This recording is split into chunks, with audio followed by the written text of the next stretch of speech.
नमस्कार, स्वागत है एक बार फिर से आपका जी हेल्प के ऑनलाइन प्लेटफॉर्म पे। हम जुलाई माह की क्रोनोलॉजी कर रहे थे।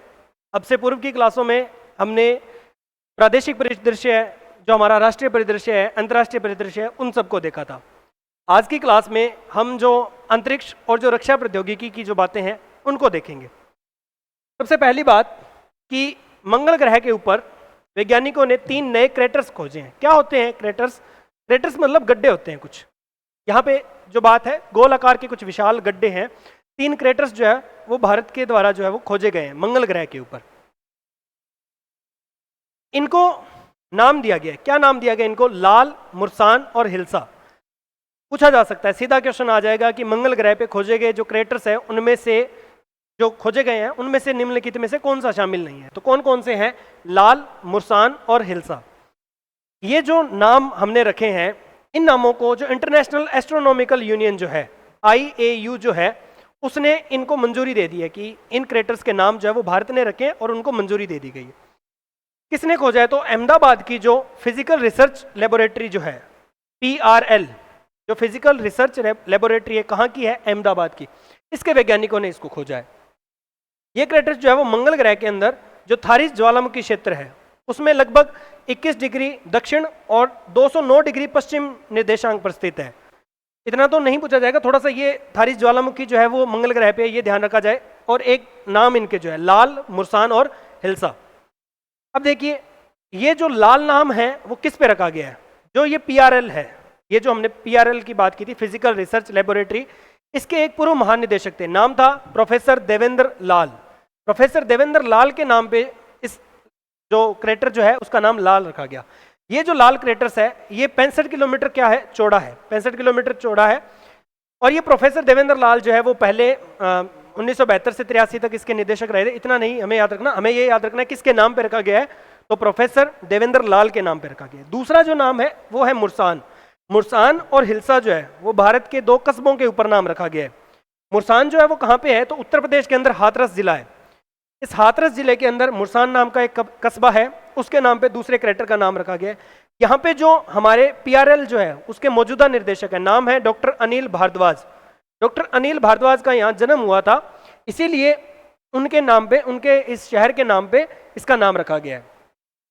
तीसरा जो है वो है हिल्सा। हिल्सा कहाँ पे है? तो बिहार का नालंदा जिला, नालंदा जो जिला है वहाँ पे हिल्सा नाम का एक कस्बा है, उसके नाम पे रखा गया। यहाँ की क्यों? क्योंकि जो खोजकर्ता है उनकी टीम में से शामिल डॉक्टर राजीव रंजन भारती जो है उनका जन्म हिल्सा के अंदर हुआ था। तो ये 3 नाम रखे गए हैं, लाल, मुर्सान और हिल्सा। तो पहला नाम रखा गया है पूर्व जो निदेशक थे PRL के उन पे, और 2 नाम जो रखे गए हैं वो रखे गए हैं किस पे? तो 2 कस्बों के ऊपर। अगली बात करते हैं, बोइंग। बहुत बहुत इंपॉर्टेंट, अभी हाल ही में बहुत चर्चा का विषय है। अमेरिका की एक कंपनी है, ये स्पेसशिप कंपनी है, एक प्राइवेट कंपनी है। उनका एक मिशन है स्टारलाइनर क्रू मिशन। बहुत बहुत ज़्यादा चर्चा में है क्योंकि इसके ऊपर जो लोग गए हैं वो वहाँ फंसे हुए हैं। ये देखिए कब लॉन्च किया गया? ये लॉन्च किया गया था 5 जून 2024 को। कहाँ से? फ्लोरिडा के अंदर जो कैप कैनवारेल स्पेस फोर्स स्टेशन जो है वहां से किया गया था 5 जून 2024 को। किसने किया? तो एक तो बोइंग और दूसरा जो नासा है। बोइंग प्राइवेट कंपनी और नासा वहां की स्पेस रिसर्च ऑर्गेनाइजेशन है ही। इनका जो स्टारलाइनर अंतरिक्ष यान का जो पहला चालक दल है उसने उड़ान भरी थी कब? 5 जून 2024 को। बोइंग ने नासा के लिए स्पेस क्राफ्ट स्टारलाइनर कैप्सूल बनाया था और ये इसकी पहली, ये बोइंग ने बनाया है। किसके लिए? नासा के लिए। ये कैप्सूल है जिसके अंदर 1-2 लोग जैसे जा सकते हैं। इसकी ये पहली उड़ान थी। कौन सी कंपनी है? तो बोइंग। देखिए स्पेसक्राफ्ट का नाम क्या रखा? Very important. क्या नाम था? कैल्पिसो। ठीक है, कैलिप्सो इसका नाम था। किसने नाम दिया था? जो सुनीता विलियम्स है उन्होंने ये नाम दिया था कैलिप्सो। इस मिशन के अंदर कौन कौन गए हैं? तो एक तो गए हैं बुच विल्मोर और दूसरी गई है सुनीता विलियम्स। इन दोनों के नाम याद रखे जाएं क्योंकि ये लोग अभी भी वहां पे फंसे हुए हैं और अभी आशंका ये जताई गई है कि शायद ये अगले 1 साल तक वहां से ना निकल पाए, इसीलिए ये चर्चा का विषय पूछा जा सकता है। तो बुच विल्मोर और सुनीता विलियम्स जो है वो इस मिशन के ऊपर गए हुए हैं। इन दोनों को जो स्टारलाइनर और यूनाइटेड जो लॉन्च है उनकी एक रॉकेट है, नाम है एटलस V रॉकेट। ठीक है, उसको उड़ाने का काम सौंपा गया। एटलस वी रॉकेट, कौन सी रॉकेट है? तो एटलस वी रॉकेट, इसका भी नाम याद रखा जाए तो ये एक मिशन है, बोइंग कंपनी का है। जो स्पेसक्राफ्ट था उसका नाम क्या है? कैलिप्सो। किसने नाम रखा? सुनीता विलियम्स ने। कौन कौन गए हैं? तो बुच विल्मोर और सुनीता विलियम्स इसके अंदर अंतरिक्ष यात्री है। सुनीता विलियम्स जो है वो भारतीय मूल की अंतरिक्ष यात्री है और इनके नाम सर्वाधिक 322 दिन, रिकॉर्ड 322 दिन ये जो है वहां पे समय बिता चुकी थी अंतरिक्ष यात्री। सबसे पहली बार ये गई थी 9 दिसंबर 2006 से लेकर और 22 जून 2007 तक। तो भारतीय मूल के इसीलिए थोड़ा सा ज्यादा जरूरी है। अगली बात करते हैं, इसरो जो है इंडियन स्पेस रिसर्च ऑर्गेनाइजेशन, जो भारत का इसरो है, उसने रीयूजेबल लॉन्च व्हीकल जो है उसका सफल लैंडिंग परीक्षण किया है। कौन सी बार? तो तीसरी बार इसका सफल लैंडिंग परीक्षण किया है। कब? 23 जून 2024 को। कहां किया है? तो इसका जो तीसरा और अंतिम परीक्षण है वो किया गया है कर्नाटक के अंदर, चित्रदुर्ग के अंदर, जो एरोनॉटिकल टेस्ट रेंज है। बहुत बार आता है इसका नाम चित्रदुर्ग का। ये एक क्या है? एरोनॉटिकल टेस्ट रेंज, ATR है। कहां पे है? तो कर्नाटक के अंदर चित्रदुर्ग जो जिला है वहां पे इसको लॉन्च किया गया। इस परीक्षण में रीयूजेबल लॉन्च व्हीकल जो LEX 03, जिसका नाम क्या है? नाम पूछा जा सकता है तो नाम है पुष्पक। पुष्पक विमान था, उसी के नाम पे रखा गया पुष्पक। तो LEX 03, इससे पहले LEX 01 और 02 का परीक्षण किया जा चुका था और ये अभी तीसरा है।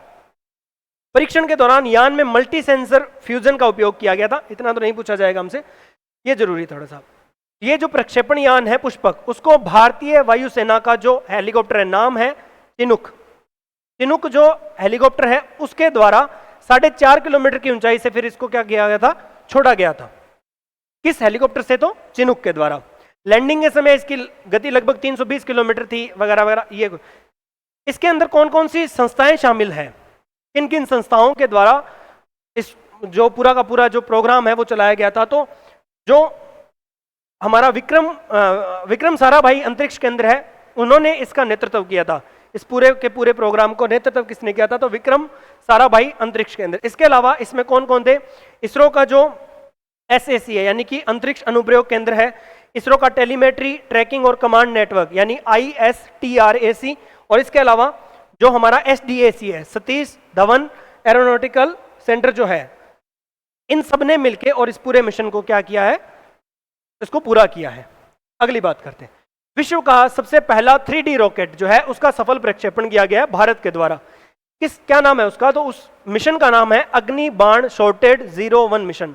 अग्निबाण सॉर्टेड 01 मिशन किसने किया है? तो हमारा एक प्राइवेट स्टार्टअप है, नाम है Agnikul Cosmos. Very important, private है ये अग्निकुल कॉस्मोस। उन्होंने किस मिशन को? अग्निबाण सॉर्टेड 0 मिशन। कब? 30 मई 2024 को। 30 मई 2024 को किया गया है। कहां से? जो हमारा श्रीहरिकोटा के अंदर जो भारत का पहला निजी लॉन्च पैड है जिसका नाम है धनुष। देखिए ये फैक्चुअल क्वेश्चन है और डायरेक्ट पूछे जाते हैं। किस मिशन को किया गया है? अग्निबाण सॉर्टेड 01 मिशन। किसके द्वारा? अग्निकुल कॉस्मोस के द्वारा। कौन सा लॉन्च पैड था? तो धनुष, क्योंकि ये निजी है इसीलिए थोड़ा जरूरी है। और कहां पे है ये? श्रीहरिकोटा में।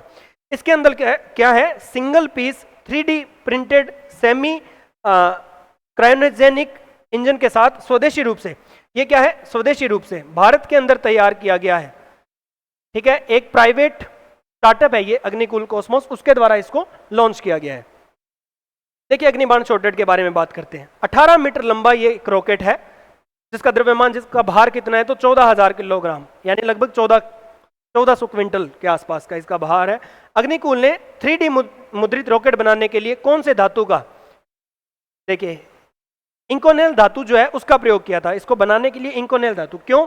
क्योंकि एक मिश्रित धातु है जो ऑक्सीकरण संक्षारण प्रतिरोधी है। ऑक्सीकरण जो है, ऑक्सीजन का संक्षारण है, उसको प्रतिरोध करती है और अंतरिक्ष यात्रा के लिए बेहद उपयुक्त है। तो कौन सी? इंकोनेल धातु जो है उसका उपयोग किया गया।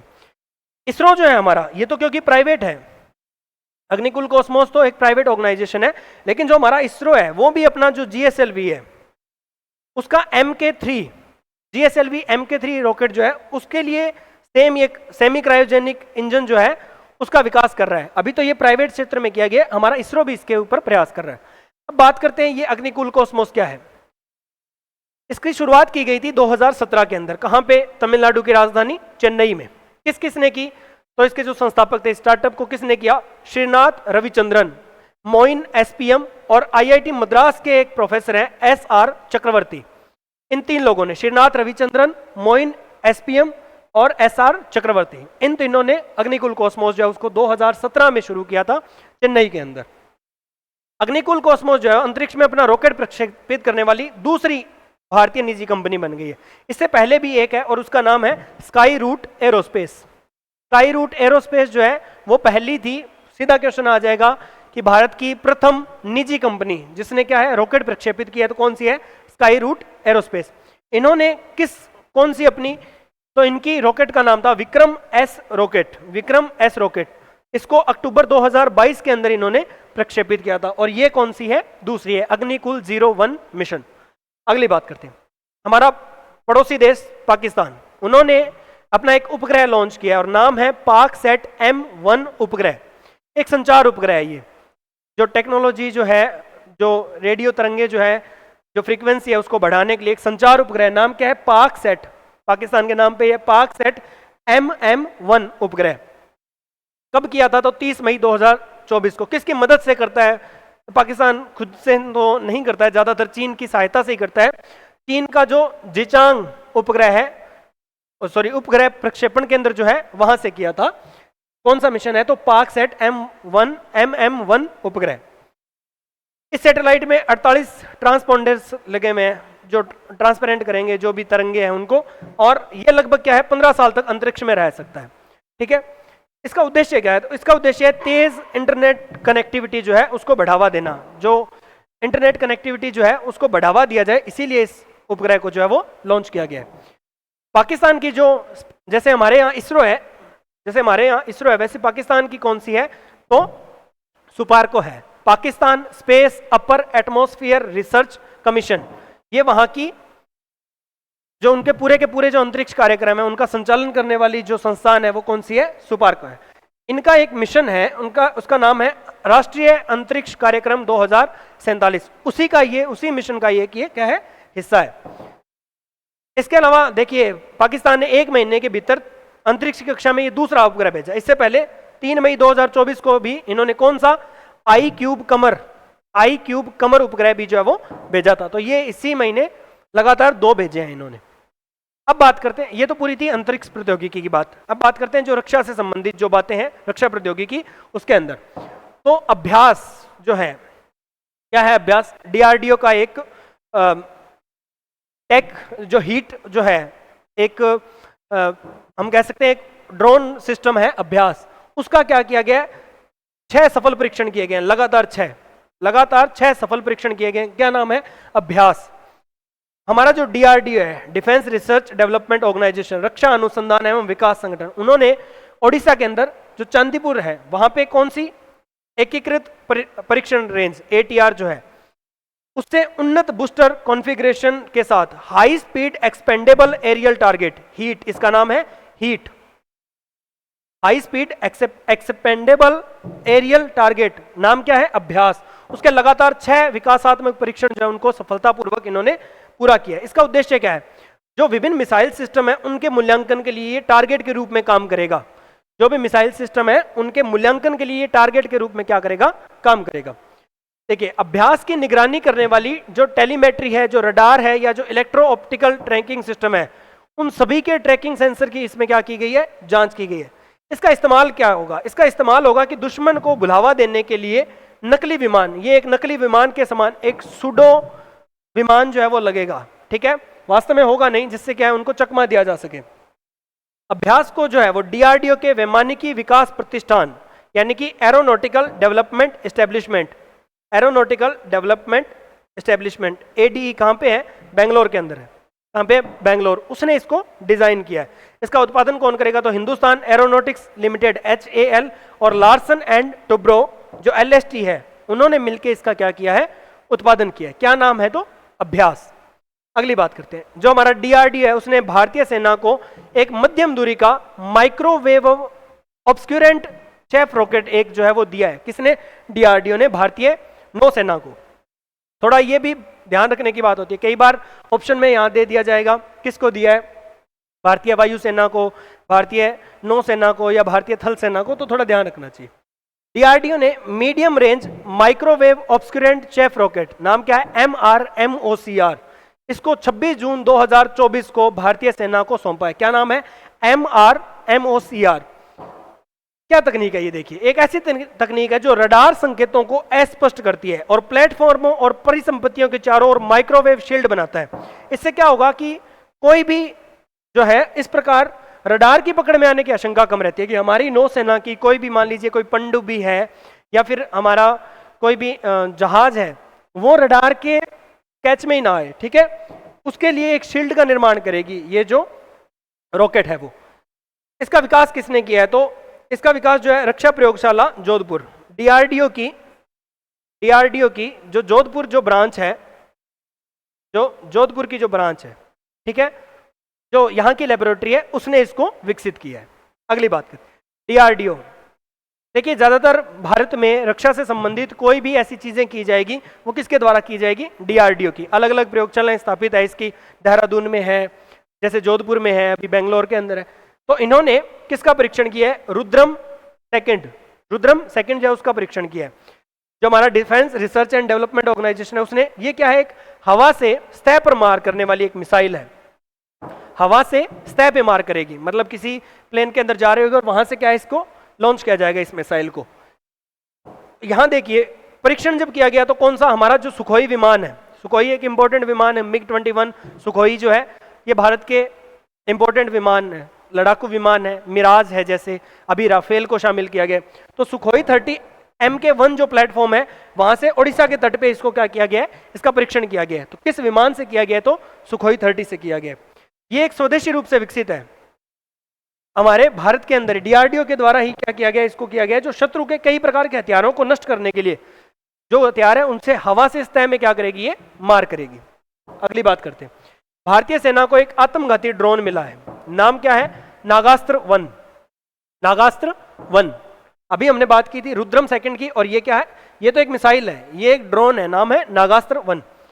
सेना ने 480 लोइटरिंग म्यूनिशन क्या होता है कि ये ऊपर ऊपर घूमेंगे, लोइटरिंग का मतलब ही होता है चक्कर लगाना, घूमना इधर उधर, ऑर्डर दिया था, जिसमें से अभी 120 जो है वो आ गए हैं भारतीय सेना के पास, ठीक है, कि पहली खेप आई है अभी। ये नागास्त्र 1 जो है वो एक मानव पोर्टेबल हथियारबंद ड्रोन सिस्टम है, यानी कि या तो मानव इसको चला सकता है, जो हमारा मानव के द्वारा भी चलाया जाए, और पोर्टेबल खुद के द्वारा भी, खुद को भी संचालित कर सकता है, जिससे उच्च परिशुद्धता के साथ दुश्मन के खतरों को बेअसर किया जा सकता है। इसका निर्माण किसने किया, तो economic explosives limited, EEL, economic explosives limited ने इसको निर्मित किया है। ये क्या है, ये लोइटरिंग म्यूनिशन है। इसका मतलब क्या है कि कोई भी क्षेत्र जहां पे इसको भेजा जाएगा, एक क्षेत्र डिसाइड कर दिया गया, वहां उसको भेजा गया, उसके ऊपर ऊपर मंडराएगा ये, वहां कोई टारगेट है तो उसकी पहचान कर सकता है ये। यदि आपने उरी मूवी देखी हो, उसके अंदर वो एक गरुड़ भेजा जाता है, जिसका काम क्या होता है, वो भी एक ड्रोन होता है जो कैप्चर कर रहा है वहां की फोटोज, या उसके ऊपर ऊपर मंडरा रहा है, फिर देख रहा है कि सामने कितने लोग हैं, वही काम इसका होगा, लक्ष्य की पहचान करेगा। और इसके अलावा इसके अंदर क्या कि ये इसमें हमला करने की भी क्या है, टेक्निक है, ये हमला भी वहां पे क्या कर सकता है, उसको लॉक कर सकता है वहां पे, ठीक है। ये ड्रोन क्या है, 60 मिनट तक बिना किसी परेशानी के उड़ सकता है, 1 घंटे तक उड़ सकता है लगभग। मैन इन लूप कंट्रोल, जब आदमी इसको कर रहा है तब ये 15 किलोमीटर की रेंज में, और जब ये ऑटो मोड पे हो जाएगा तब इसकी रेंज बढ़ के कितनी है, 30 किलोमीटर, यानी 15 किलोमीटर तक जा सकता है जब व्यक्ति कर रहा है, इसको कंट्रोल कर रहा है, और ऑटोमेटिक पे जाने पे 30 किलोमीटर, और ये 2 किलो तक वॉर हेड भी लेके जा सकता है, ठीक है। इसमें क्या है, कोई मिशन पे इसको भेजा गया है, वहां से ये खुद को अबॉर्ट कर सकता है, मिशन अबॉर्ट होता है, कोई रिकवरी चाहिए रिकवरी कर सकता है, और ये रीयूज भी जो है वो कर सकता है। यदि लक्ष्य का पता नहीं चलता है तो इसको आराम से क्या है, वापस भी बुलाया जा सकता है, इसीलिए ज्यादा जरूरी है। नाम क्या है, नागास्त्र 1। अगली बात करते हैं, TWISE J124936। ये क्या है, ये एक बहुत ही छोटा, बहुत ही दुर्लभ, बहुत ही प्राचीन एक तारा है, सीधा आ जाएगा CWISE क्या है, तो एक तारा है। ये क्या है, एक तारा है जिसकी खोज की गई है, जो आकाश गंगा के गुरुत्वाकर्षण से बचकर निकल सकता है, इसीलिए थोड़ा ज्यादा जरूरी हो जाता है। नाम क्या है, CWISE J124936। हमारा जो रक्षा मंत्रालय है उसने हिंदुस्तान जो एरोनॉटिक्स है उसके साथ 156 प्रचंड हेलीकॉप्टर जो है उनको खरीदने के लिए उनको टेंडर दिया है। कितने का दिया है, तो वो दिया है 45,000 करोड़ का। कितने का दिया है? 45,000 करोड़ का एक टेंडर दिया है। ये पूरी की पूरी बात जो है वो अंतर्राष्ट्रीय प्रौद्योगिकी की और जो रक्षा प्रौद्योगिकी हमारा जो है उसके बारे में थी। आगे की क्लासों में हम जो हमारा पुरस्कार सम्मान जो रहता है, जो आर्थिक परिदृश्य थोड़ा रहता है, उसके बारे में भी बात करेंगे। देखिए, प्रयास कीजिए कि आप चीज़ों को जो है वो साथ के साथ करते रहें। यदि आप मिस करेंगे तो दोबारा करना थोड़ा मुश्किल हो जाता है। अगर आप एक बार आपने देख लिया, आपको नहीं समझ आया तो 2 बार देख लीजिए। चीज़ों को रिपीट करते रहेंगे तो आपको ये भी पता चलेगा कि क्वेश्चन कैसे पूछे जा रहे हैं।